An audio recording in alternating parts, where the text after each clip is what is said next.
Qu'est-ce que vous me dites? Ah oui, les pseudos de certains métanotes sont en anglais, ils sont contaminés par cette américanisation. Et juste au-dessus, je lis Free My Mind. Effectivement, ouais, une petite contamination. On est tous un petit peu contaminés par l'anglo-saxonisme. Il est tellement présent, tellement... des fois, on utilise, vous voyez, dans le langage des anglicismes sans s'en rendre compte. C'est le fruit de tout ça. Alors, on combat, parce que, vous voyez, il y a un réveil qui se fait en France, un réveil aussi sur la langue, un réveil sur la conscience de la tradition et de l'histoire de la France. Ça, c'est très important. Alors, cette seule solution contre toute cette chienlit, le concombre, c'est la quenelle en mode bio. Voilà, guérilla potagère. Ouais, voilà, pas mal. Une petite quenelle en mode bio, effectivement, dans un monde de brut pour faire face au McDo et au KFC, parce que ça aussi, la bouffe, je sais pas si vous vous êtes rendu compte à quel point McDo, je veux dire, là, vous en avez à tous les coins de rue, puis il n'y a plus que ça. Dans certains endroits, il n'y a plus que le McDo qui est ouvert pour manger ou un KFC. Ça aussi, ça fait partie d'une politique. C'est pas possible que. Il y a que du McDonald's, il n'y a que ça. Il n'y a que ça. Alors que cette bouffe est non seulement infecte, cette bouffe, elle est très mauvaise pour la santé, vous le savez très bien.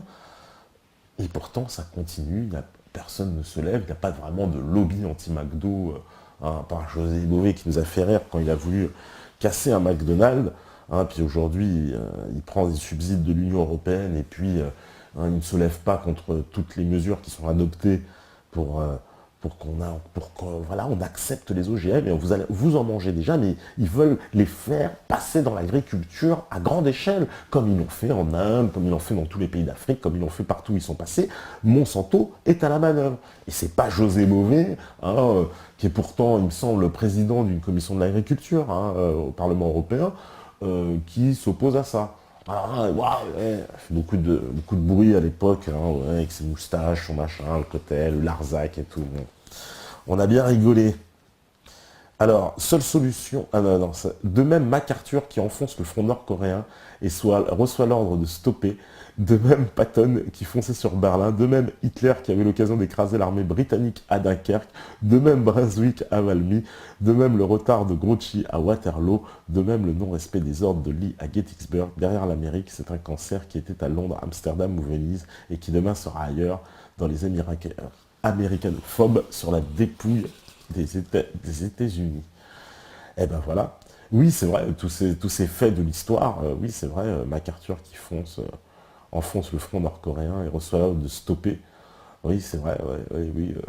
Ouais, mais bon, il y avait aussi, comme on le sait, l'intervention de la Chine, pour reprendre un Maxno sur cette histoire de Nord-Corée. Mais bon, on va s'éloigner, mais comment dire, MacArthur, à l'époque, il voulait utiliser la bombe atomique contre l'armée chinoise. Je rappelle qu'il a ensuite enfoncé les lignes américaines, qui a renvahi Séoul et qui a forcé les Américains à être, vous savez, au fin fond de la péninsule, ils auraient pu détruire l'armée américaine, enfin, quelque chose, puis ça aurait été phénoménal.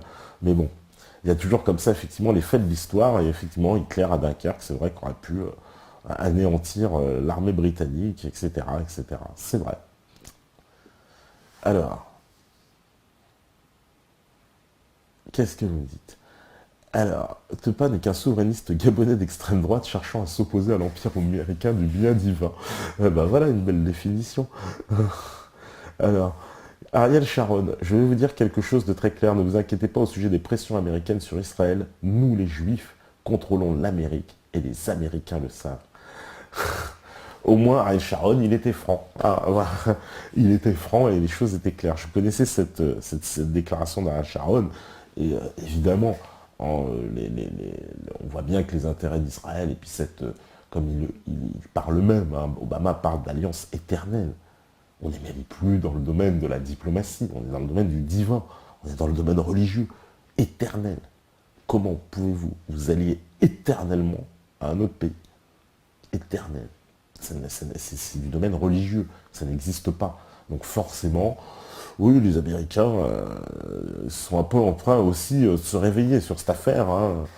Il y avait comment dire, les deux professeurs de Harvard, là, c'était Walt et Mearsheimer, je crois, Mearsheimer, qui avaient fait voilà, ce livre sur l'influence du lobby israélien sur la politique étrangère américaine et qui est édifiant, qui montre à quel point les États-Unis et beaucoup d'Américains aujourd'hui réagissent, ne sont pas d'accord avec cette politique parce qu'elle ne va pas dans le sens des intérêts américains. Et au contraire, elle s'oppose au sens des intérêts américains et elle risque de mener les États-Unis justement à leur perte. C'est ce à quoi mettent en garde justement les gens qui tirent l'alarme sur ce dévouement. Là, on peut parler de dévotion de toute l'administration américaine à aller dans le sens du gouvernement israélien à chaque occasion, quoi. À aucun moment, les Américains ne serait-ce que remettre une demi-seconde en question la politique qui est menée en Israël. Jamais, à aucun moment, aucun. Et pourtant, ils se posent toujours, vous savez, en sauveur, en diplomate, en entremetteur, ceux qui peuvent apporter la solution et qui font ce lien. Mais absolument pas. Les Américains sont partie prenante et utilisent toute la puissance de feu militaire américaine et toutes leurs subventions pour maintenir Israël dans cet état de domination absolue, de colonisation sur les Palestiniens et sur le reste de la région. Salut à tous, je me permets de vous rappeler un fait qui selon moi est révélateur de l'Amérique qui se met en place. Cela a été moyennement médiatisé en France et de façon très servile par rapport à la version officielle. C'est la pseudo-tuerie de l'école Sandy Hook en décembre 2012. Voilà, je vous encourage à vous renseigner sur cette affaire qui est probablement, moi, la plus grande manipulation médiatique depuis le 11 septembre. Voilà, cette affaire est édifiante et incroyable. Voilà, et ben écoute, oui, c'est sympa de nous donner l'info, c'est FE qui nous donne ça, je connaissais pas ce lien, on ira voir ça. Steph, s'il peut mettre de côté le lien, je sais qu'il pense à ce genre de truc. Voilà, c'est intéressant. Ouais, on connaît le truc de cette école, mais je connais pas le scandale qui va avec. Mais ils nous ont tellement habitués, vous savez, il y a eu une série de false flags quand même assez impressionnante ces derniers temps, qu'on a presque du mal à les différencier. Alors voilà, il y a Quenel, voilà, les aides versées, voilà, 3,6 milliards évidemment, voilà, qui sont versées chaque année au titre de l'aide au développement, donc par les États-Unis. Donc ça, c'est clair. Alors, Philippot a été bon contre Bourdin sur le sujet de l'Ukraine. Partout où passe BHL, il pleut des bombes. Il a dit ça, je vous dis, il devient bon. Philippot, il devient bon. Il devient bon. Il devient très très bon. C'est clair et net. Alors, Seigneur, j'essaie, mais je palpite. Dès que je parle, mais je comprends pas, les gens voient rien tellement c'est flagrant. Ils ont fait du bon boulot, je suis halluciné ça. Et vraiment, je pense à mes enfants. Ouais, ils n'y voient rien, effectivement. Mais là, on est en train de réaliser. Je pense que on est en train d'être dans le passage où on a pris conscience que l'américanisation rampante n'était pas un phénomène justement naturel et on va dire voilà presque lié à cette mondialisation des échanges, sans rentrer dans du mondialisme. Non, on voit bien que c'est une propagande, on voit bien que c'est une politique, on voit bien qu'il y a des objectifs derrière. Et donc à partir de là, si on a pris conscience de ça, il faut se défendre. Il faut donc prendre des mesures, puisque c'est une attaque. Il faut bien se défendre. Donc c'est là que ça intervient. C'est qu'il faut, une fois qu'on a pris conscience, parce que c'est bien beau, on a pris conscience, mais alors on fait quoi? Il faut se défendre. Pour moi, il faut vraiment qu'on se défende et donner la monnaie de la pièce. Voilà. Et la France, elle a un gros rôle à jouer maintenant. Un énorme rôle, si j'ose dire. Armée, voilà, on me dit, voilà, qui leur a fourni les armes aux manifestants ukrainiens? Le Mossad, question. Eh ben, on se demande bien, voilà, qui leur a fourni les armes, d'où elles viennent. Je pense qu'effectivement, voilà, c'est comme on me l'a expliqué, toutes ces armes sont venues de l'extérieur, importées par l'OTAN, avec la volonté derrière de déstabiliser, voire de détruire l'Ukraine, quoi. De toute façon, on arrivera à une guerre civile, ils nous la programment. BHL appelle les sportifs à boycotter les JO de Sochi. Liberté, égalité, fraternité, option. Pour cette actualité, il oublie que la base des Jeux Olympiques, c'était de se rencontrer, de partager, de faire la paix, de mettre nos rivalités dans les Jeux. Mais il sait, il est loin d'être con, mais il fait son pognon. C'est D'Artagnan qui nous dit ça. Voilà.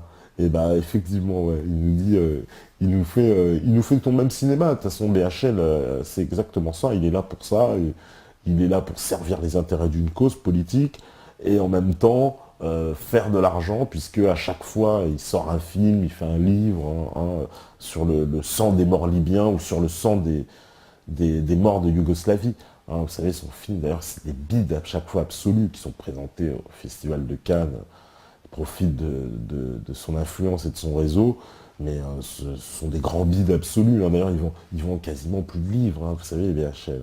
Ça, il ne faut pas se leurrer non plus sur les chiffres. Ces gens-là, ce sont des impostures de l'intellectualisme français. Et ils sont présentés comme des philosophes, comme des écrivains.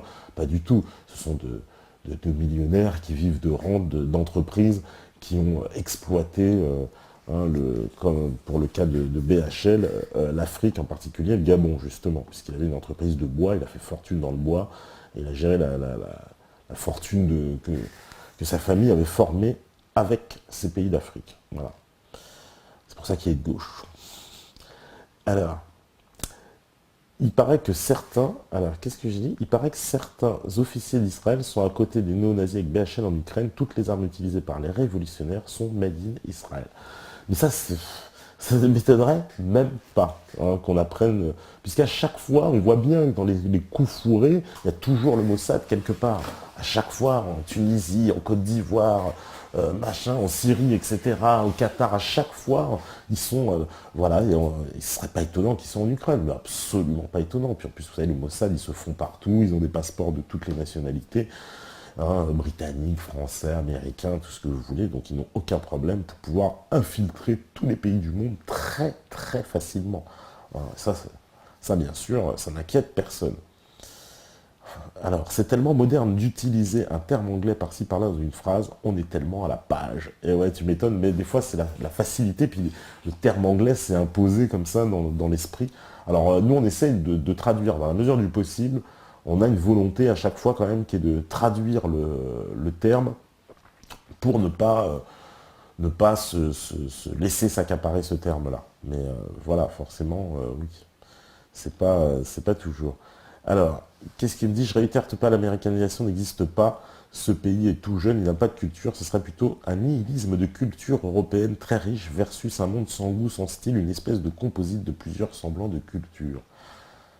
Ah oui, ça peut être vu comme ça, cette américanisation, mais alors dans ce cas, c'est effectivement euh, dire que cette pseudo-culture qui a été créée, que nous appelons culture américaine, mais alors là c'est très très méchant pour les États-Unis, ça veut dire que c'est un pays sans culture, donc puisque c'est par définition cette culture, donc on n'en serait pas une. C'est quand même assez méchant pour les 365 millions d'Américains, je crois. Donc, est-ce qu'ils n'ont pas créé effectivement une culture, quand même à force de 200 ans, qui est de toute façon un ersatz d'une culture européano avec mélangé le reste du monde. Voilà, européenne plus versus le reste du monde, puisqu'il y a un peu de chaque partie du monde qui est venue se greffer dans une espèce de culture mondialiste, mais qu'on ne pourrait pas appeler culture, évidemment, mais plutôt outil de domination et peut-être nihilisme de culture européenne. C'est marrant de dire ça, puisque pour moi, cette culture américaine, elle trouve une racine quand même d'une culture européenne. Elle est pas sortie. Ils ont balayé les Amérindiens. Il y a très peu d'Amérindiens dans cette culture américaine, par exemple. En parlant de McDo, c'est drôle de constater qu'il y a une majorité de jeunes issus de l'immigration, souvent musulmans, qui travaillent chez McDonald's pour payer leurs études. Nous sommes nés dans la matrice. Quand les boys ont débarqué en Normandie, le destin des pays européens était déjà écrit. Autant McDo, Coke, pute and rock'n'roll. C'est bien d'avoir c'est clair, oui, bah oui, mais en même temps, il n'y a que qu'offre du travail. Puis ils ont inventé le travail jetable, McDo. Après la bouffe jetable, donc la bouffe vite fait, mal fait, eh ben on a travaillé le travail jetable aussi. Vite fait, mal payé. C'est pareil. Et donc ils ont fait un coup double sur cette affaire. Les États-Unis, une fois que le dollar se sera effondré, seront la deuxième puissance mondiale derrière la Chine, et ils le savent, ils se pissent dessus. Oui, ce serait bien, c'est retomber numéro 2. Ça les rendrait peut-être moins arrogants. Et puis, un peu plus sûr, le monde serait peut-être un peu plus sûr. Alors, le Conseil national de la résistance aujourd'hui résiste face au consensus américain à notre égard. mais finalement, n'est-ce pas ce qu'il a toujours fait, sachant que les Américains finançaient l'Allemagne en 40, c'est bien eux que De Gaulle a fichu dehors. Non, c'est l'invisible qui nous dit ça. Quelque part, eh ben, on n'a pas fini peut-être que justement ce conseil, ben, dans cette optique-là, c'est tout à fait ça, on le réactive parce que on s'est rendu compte que cette guerre, eh ben, elle n'est pas terminée et qu'aujourd'hui, le sauveur est devenu l'occupant et qu'il faille absolument récupérer notre indépendance. Voilà. Alors, ah oui, alors qu'est-ce que vous me dites? Pourquoi Bernard-Henri Lévy est sur tous les fronts dès qu'il y a un conflit? C'est D'Artagnan. Bah, il est là parce qu'il est, bah, c'est un Saiyan déjà, hein. Ça c'est ce que nous avait expliqué Jacob Cohen, mais ce qui paraît évident, c'est-à-dire qu'il travaille, mais il le dit lui-même, qu'il est attaché éternellement à Israël, il travaille pour les intérêts d'Israël, il ne s'en cache même pas. Donc c'est évident que Bernard-Henri Lévy travaille pour les intérêts d'Israël.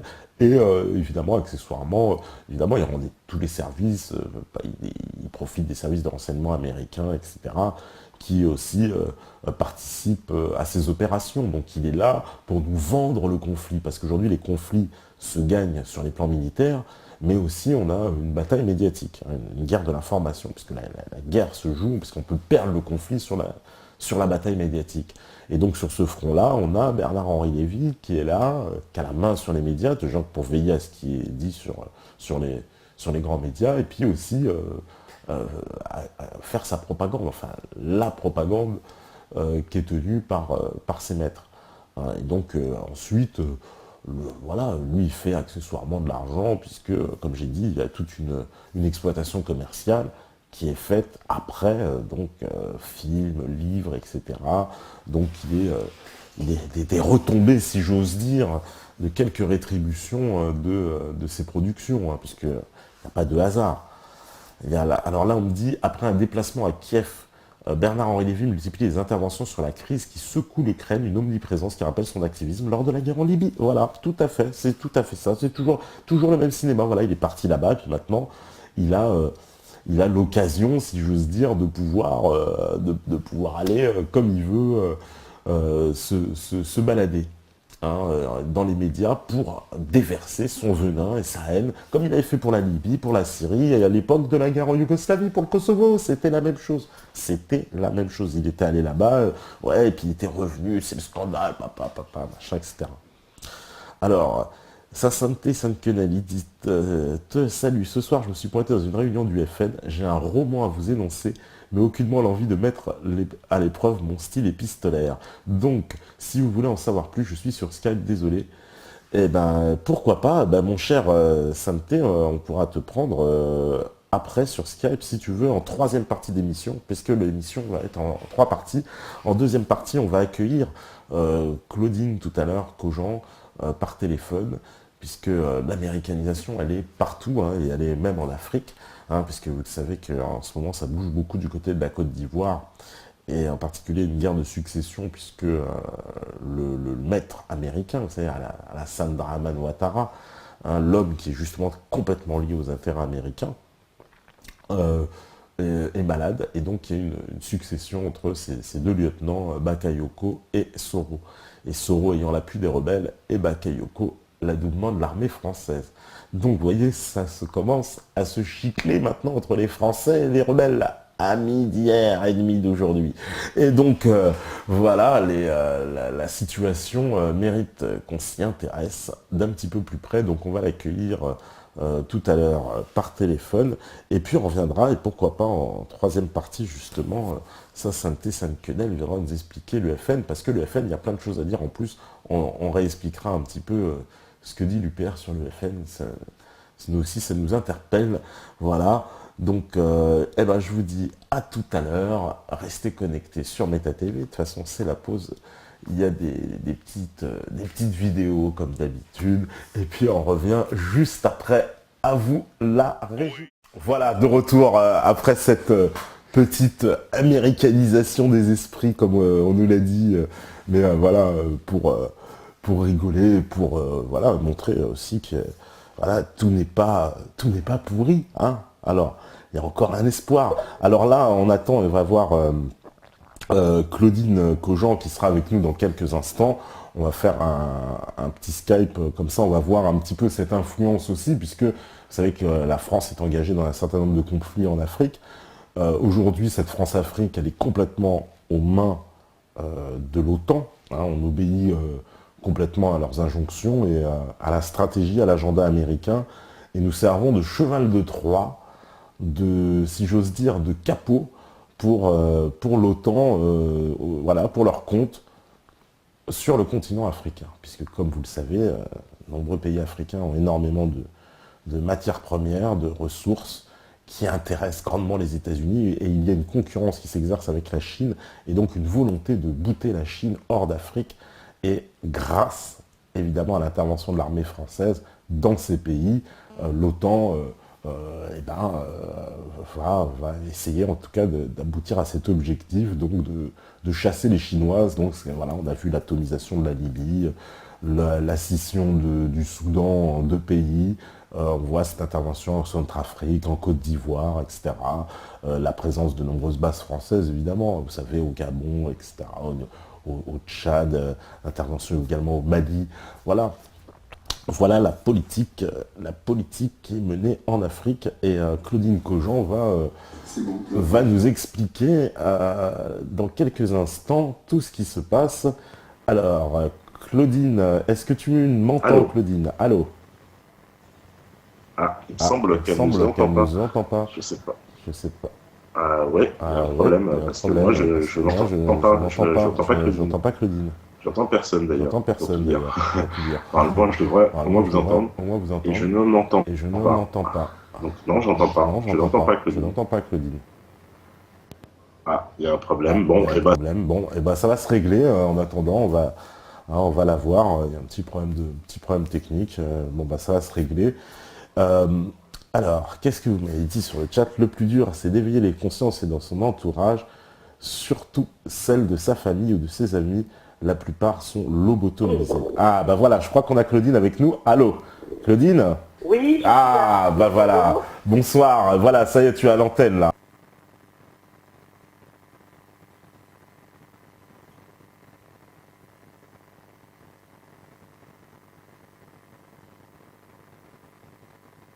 Très bien. le son passe nickel, hein, du côté de chez Bon, nous. bah, c'est super. D'accord. Donc normalement, toi tu nous entends bien aussi. Bon bah, Oui, à peu près. De temps en temps, j'ai des petites coupures de son, mais ça va. Ça d'accord. va bien.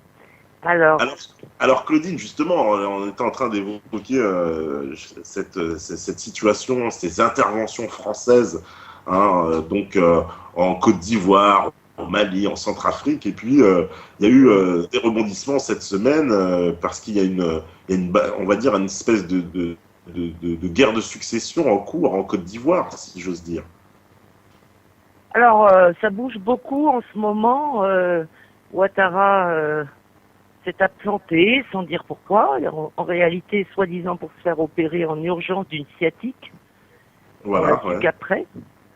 Alors une sciatique, une hernie discale, après en réalité c'est la même chose, c'est-à-dire qu'une hernie discale produit une sciatique, donc pendant une semaine on est resté dans l'expectative. Et puis en réalité, c'est quand même très surprenant.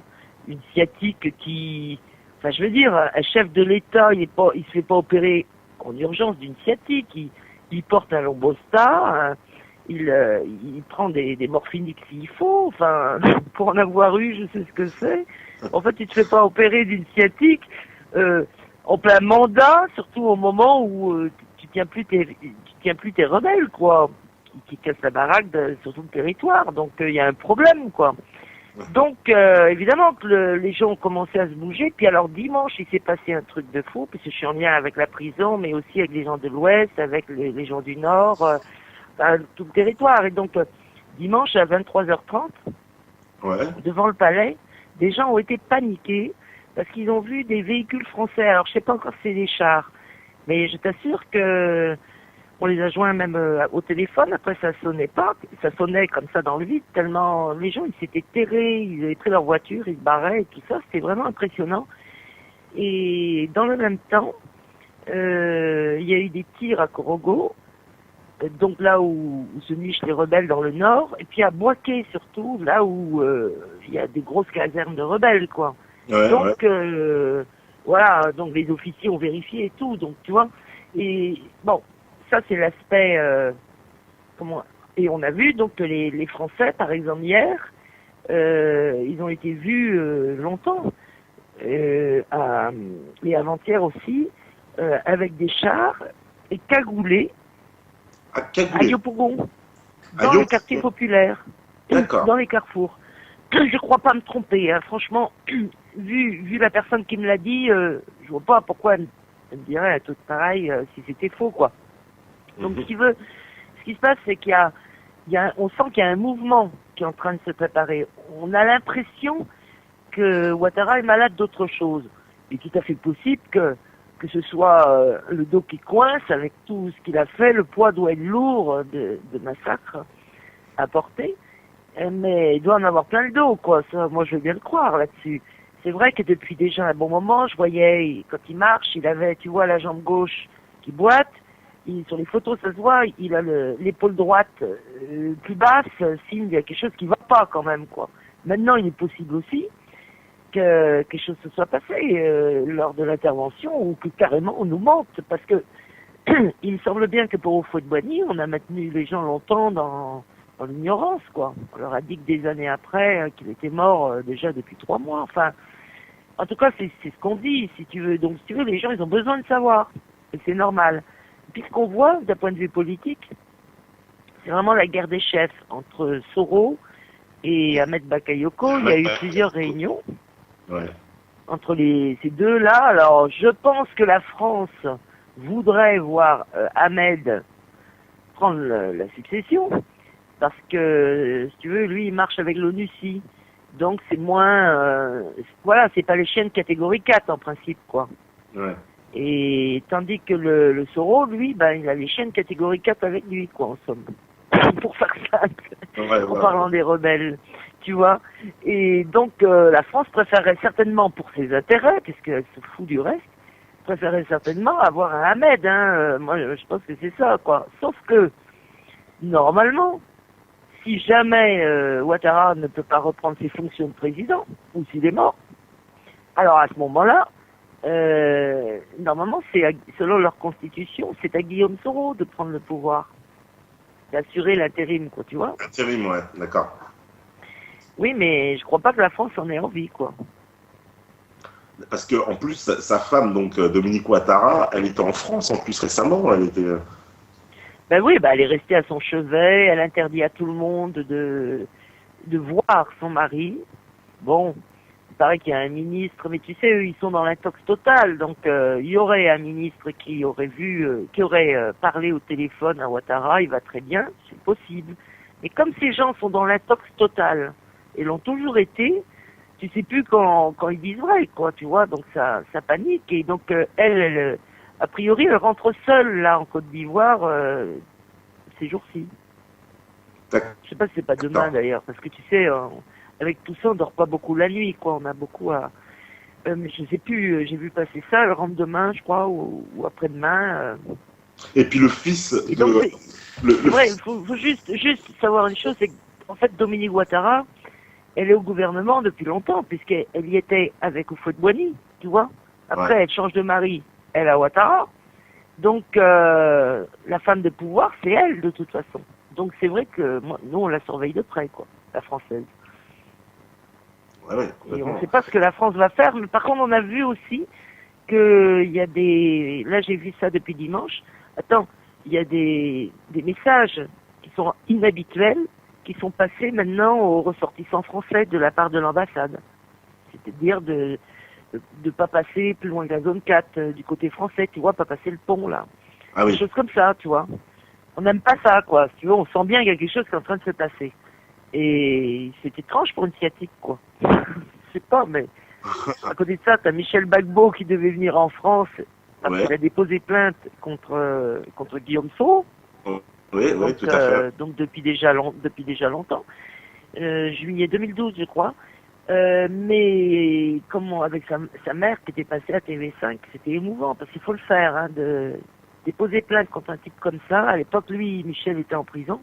Et je voyais sa mère, Jacqueline Chamois, qui est de Lyon, une petite femme, là, tu sais, menue, là, qui ose déposer plainte contre Guillaume Soro, tu sais qu'il faut le faire. Hein. Il y a quand même des gens d'un courage. Et donc, Michel, eh ben, au moment de partir, à l'aéroport, ils l'ont arrêté, encore une fois, la DST. Ouais. Et puis, ben, il a disparu 3 jours. 3 jours. Il a été libéré le 3e jour. Donc, ils l'ont pas... à la DST, c'est vrai qu'il y a des monstres, hein. Il y a le blindé où on tabasse, les yeux bandés, etc. Enfin, il y a des sous-sols où aussi on tabasse. Enfin bref, mais il y a aussi un étage pour les VIP, quoi. Donc il a été bien traité. Mais c'est pour te dire, il est retourné tout de suite au meeting, quoi, parce que les meetings s'enchaînent à une grande allure en ce moment. Tu vois, au niveau du Front populaire ivoirien, avec un succès fou, quoi. Plus ça va, plus il y a du monde, quoi. Les gens se disent, il y a les armes, on a les armes dans le dos, mais on retourne quand même, quoi. Tu vois. Et donc au début, bah, c'est un peu un test, donc ça avance, ça avance, ça avance. Et c'est vrai que je vois pas trop ce que peut faire la France quand même contre une population civile qui est déterminée. Et la seule chose, c'est qu'il y a les armes, quoi. Et c'est pas un peu, hein. Ils en ont fait rentrer, comme je te disais déjà, des cargos d'Irou. D'ailleurs, ça a été vérifié depuis par des gens que je connais. Ils ont déguerpi de l'endroit que je connaissais, mais attends, des cargos d'Irou, comment dire, d'armes que tu tiens à deux, ce sont des armes en fait, notamment pour boucher l'espace aérien, enfin pour que les avions puissent pas t'attaquer et tout. Enfin, ils ont je sais plus combien, 7 km de portée, tu vois un peu. Mais ces armes, elles sont quoi? Donc ils les ont déplacés. Donc moi je savais où ils étaient, mais à l'époque je trouvais personne pour aller oser vérifier. Et donc je l'ai publié, tout ça, et à force, ils ont déguerpi, c'était à Daloa. Et je pense que c'est pas le seul endroit où ils en ont, quoi. Si tu veux, ça doit être un bunker pas possible. Ça, tu parles d'armes du côté de Gbagbo, bien sûr. Enfin, du côté pas de Gbagbo, du côté de Ouattara, quoi. Ah, de Ouattara, qui fait rentrer les armes, donc encore des armes et des armes, voilà. Ouais. Et c'est quoi pour en tout cas, l'année dernière, celle que je te dis, c'était l'année dernière, janvier-février, tu vois.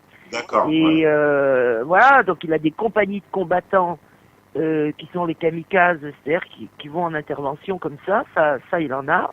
Ouais. Ils ont fait du écoué, ils ont fait, enfin tu vois, c'est des gros malabars, quoi, genre de mecs qui t'attrapent, paf, t'es mort, et ils trouvent le moyen encore de te jeter dans un puits, quoi, tu vois, ils sont costauds, il y a plusieurs équipes, si tu veux, là-dedans. Alors maintenant, qu'est-ce qui va se passer, puisque c'est compliqué, hein, parce que, si tu veux, Soro a ses hommes, et puis Ouattara a les siens, avec Ahmed. Soro peut pas, Ouattara semble ne pas pouvoir aimer vraiment Soro, donc je sais pas moi, mais on sent quelque chose de grave, quoi, en ce moment, et ça dépend beaucoup de la France, c'est-à-dire que si la France prenait les bonnes décisions, c'est-à-dire faisait comme De Gaulle en disant je vous ai compris, bon, ça irait vite, quoi, tu vois. Mais là, la France fera tout de toute façon pour se maintenir et pour maintenir les rebelles d'une manière ou d'une autre. Mais comment, ça je sais pas. Parce que quand je vois en Centrafrique comment elle procède maintenant, c'est quand même dingue ce qui arrive. On a eu une semaine pas de calme si tu veux, mais à peu près de calme en Centrafrique. C'est-à-dire que mes amis qui y sont nombreux, tous, si tu veux, ils commençaient à respirer. Il y avait, c'est vrai, toujours des vols, des choses comme ça, mais les gens, ils mouraient pas à chaque coin de rue. Et puis, voilà que ça c'est encore un phénomène nouveau, on fait rentrer en Centrafrique maintenant des nouveaux instructeurs pour les anti-Balaka. Et les anti-Balaka, même ne les connaissent pas, on les met en coordinateur, ils appellent ça dans les équipes, donc de ceux qui luttent contre les Séléka qui quittent le pays, tu vois, maintenant. Et donc, le problème, c'est que derrière, l'armée du Tchad arrive, accord passé avec la nouvelle présidente, qu'on ne sait pas d'où ils la sortent, puisqu'elle est pour les Séléka, ça se voit, pour les rebelles, donc on comprend plus. Et en plus, maintenant, elle passe un accord pour que l'armée tchadienne, soi-disant, vienne récupérer ses ressortissants musulmans tchadiens, tu vois. Et là, évidemment, c'est de la provocation. Et les nouveaux coordinateurs là anti-Balaka sont des meurtriers pas possibles. Hein. Il faut voir comment ils tuent, quoi. Donc, c'est grave, c'est-à-dire à la limite, si on voulait miner le mouvement des anti-Balaka, on s'y serait pas pris autrement. Et qui y aurait intérêt? La France, parce qu'elle a besoin des deux. Elle a besoin quand même que le bazar, il demeure, quoi, tu vois. Ouais. Si le bazar, il demeure pas, elle demeure pas, quoi. Non, mais c'est. Quand tu entends quand même la présidente, là, comme ils l'appelaient, ils avaient tellement peur, tous ces gens, qu'ils se sont mis à appeler la présidente Maman Catherine, tu vois. J'ai arrêté, quoi, c'est une présidente, c'est pas votre maman, elle va pas vous aimer longtemps, celle-là, puisqu'elle a été nommée par la France. En plus, quand tu vois le niveau, tu te dis, oula. Et cette semaine, elle vient de passer un accord avec Déby. Enfin, elle lui a écrit, en tout cas, enfin, ils ont correspondu, et Déby, il a envie de venir, et elle dit, oh, ben, je vais avoir besoin de vous bientôt. Attends, faire venir ce type monstrueux qui a organisé la rébellion à Djamena, qui a financé, etc., avec les Français qui ont évidemment leur base là, et puis j'ai retrouvé même les avions qui ont escorté d'ailleurs je vous le conseille, vous allez sur la page Facebook Zone Militaire, Ouais. et là, de là, vous avez plusieurs blogs, et donc vous aurez des infos militaires, et si vous savez les lire, et je pense que vous le savez, ben vous allez vous rendre compte. Et c'est vrai que la France, elle survolait les rebelles qui rentraient. C'était le 26 ou le 27 décembre, quand j'étais au Cameroun, là, donc 2012, tu vois. Ouais. Et si elle est capable de les survoler, elle est aussi capable de les descendre, hein. Une colonne de chars ou de 4x4, tu les descends, quoi. Tu vois ce que je veux dire? Ils l'ont pas fait. Donc c'est vraiment grave, quoi. Moi, je sais pas, là, on voit pas très clair tout de suite en Centrafrique, on voit pas très clair tout de suite en Côte d'Ivoire. Mais j'aime pas la manière dont Hollande procède, hein. Ouais. J'aime Parce que là, pas, clairement. il a pas l'air, hein, oui. Clairement, là, il y a comment dire, une espèce d'axe qui est en train de se faire, donc Côte d'Ivoire, puis il y a le Mali aussi, de l'autre côté au nord. Donc la France, elle, tous les fronts militaires, là. Et puis Oui, et puis alors le président du Mali, lui, si tu veux, il s'est tourné vers l'Algérie parce que il a envie d'être indépendant. Lui, il n'a pas envie d'être piloté par la France. Rien que de voir que les militaires maliens, ils ont même pas le droit d'être à Kidal, est-ce que tu te rends compte que c'est la France qui... là où elle a ses ressources, elle lâche pas le morceau comme ça, hein. Alors, toi, t'es plus chez toi, quoi. Donc, grosso modo, depuis qu'il a... C'est étonnant, mais je le constate. Depuis qu'il a, disons, une diplomatie importante avec l'Algérie, étonnamment, les conflits reprennent au nord. Ça, c'est bizarre, quoi, les rebelles. Tu vois, on dirait que chaque fois que quelqu'un veut être indépendant, les rebelles arrivent. Ouais, après, tu te sais, voilà. Ouais, même avec le président du Mali, qui a quand même été largement installé par la France, quoi. Ouais, c'est très grave. À chaque fois, cette histoire de rebelles. Et puis là, bon, la Côte d'Ivoire, ce qui fait craindre, c'est qu'il y a un embrasement, quoi, encore à nouveau, quoi. Alors écoute, tout est fait par le Front populaire ivoirien pour qu'il n'ait pas lieu, tu vois, ça c'est une certitude. Et comme ils mobilisent énormément, par milliers, par dizaines de milliers maintenant, les gens, tu vois, de ce fait, que les gens viennent au meeting ou pas, si tu veux, tout le monde suit le mouvement, c'est-à-dire... de toute façon, les gens n'ont pas envie de répondre. La seule chose, c'est que c'est vrai que si ça continuait, ça devient intolérable. Là, hier, il y a eu encore à la fac, si je devais parler que de ça, quoi, des événements comme ça, j'en ai tous les jours un paquet. Mais à la fac, t'as un étudiant qui est en train de filmer un autre étudiant qui s'est tabassé par un mec de la police. Donc évidemment, on veut lui prendre son téléphone portable. Il veut pas le lâcher, il s'est tabassé. D'autres se font tabasser pour l'avoir aidé. Le lendemain, cette police, c'est plus une police, c'est des rebelles, quoi, de l'université fait une descente et tabasse un sacré paquet d'étudiants, dont un camarade des indignés de Côte d'Ivoire, tu vois. Voilà, ils les prennent pas au hasard, quoi. Un autre a été enlevé. Bon, il a été à 1h du matin, ils l'ont relâché. Il n'a rien compris, quoi, encore une fois. Une autre fois, alors... non, mais c'est partout, si tu veux, quoi, qu'il y a des événements qui se produisent. Or, l'ONU ne fait rien. Rien. Alors, excuse-moi, mais alors s'il y a eu autre chose aussi qui a fait très très peur il y a 2 jours, il y a 2 jours ou hier, je crois que c'est hier, c'est des avions de chasse français qui ont passé le mur du son un paquet de fois, tu vois, qui survolent là. Et aussi des avions de guerre, disent les gens de l'ONUCI. Tu vois, moi je comprends pas quoi, l'ONUCI avec des avions de guerre, c'est quoi cette armée quoi, alors qu'après sur le terrain ils te disent on peut rien faire, allez-y, tuez-vous entre vous quoi, tu vois. Ouais, c'est clair. Ils sont là, ils sont armés, ils laissent les gens se tuer. Forcément c'est eux qui les ont véhiculés comme je t'avais expliqué, puisque je l'ai trouvé depuis. Et c'est aussi la France qui allait charger enfin les rebelles de Mans pour venir faire du écoué le 28 mars 2011 quoi. Comme elle l'avait dit le 27, ordre de l'Élysée, on va faire une fin épouvantable, on va éradiquer, mais après au moins, tu vois, c'est le coup de désherbant, quoi.